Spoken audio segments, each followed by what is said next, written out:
உங்கள் வீட்டில் கரையான் இருக்குது, ஆனால் என்ன பண்ணணுன்னே தெரியாது. கரெக்டா? ஆமாங்க. நான் சொல்கிற கெமிக்கல் யூஸ் பண்ணுங்கள். இதுதான் பேயர் இமிடா. ஆமாங்க. இந்த பேயர் கெமிக்கல் ரொம்பவும் சூப்பராக இருக்கும். உங்கள் வீட்டில் கொஞ்சமாக ஒரு இடத்துல யூஸ் பண்ணிங்கனாலும் அது அப்படியே ஸ்ப்ரெட் ஆகி உங்கள் வீட்டில் இருக்க டெர்மைட்டை மொத்தமாக அழிக்கக்கூடிய ஒரு தன்மை கூடியதுங்க. இது எப்படின்னா, இதோட ப்ராசஸ் மட்டும் சொல்கிறேன் எப்படின்னு கேட்டுக்கோங்க. இது ஸ்லோ பாய்சன். ஆமாம். இது உங்கள் டெர்மைட்ஸ் மேலே அடிக்கிறீங்கன்னா டெர்மைட் சாவாது. ஆமாங்க. கிட்டத்தட்ட ஒரு 1 ஹவர் இருக்கும்.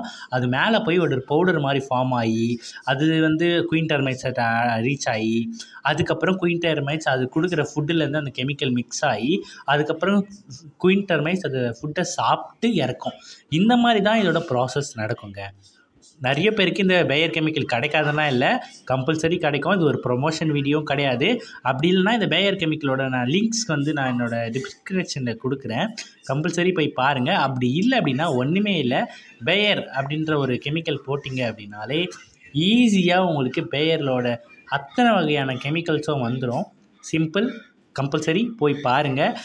பார்க்க முடியல அப்படின்னா என்னோடய வீடியோஸை போய் பார்த்து நெக்ஸ்ட்டு என்ன ஸ்டெப் பண்ணலான்னு தெரிஞ்சுக்கோங்க.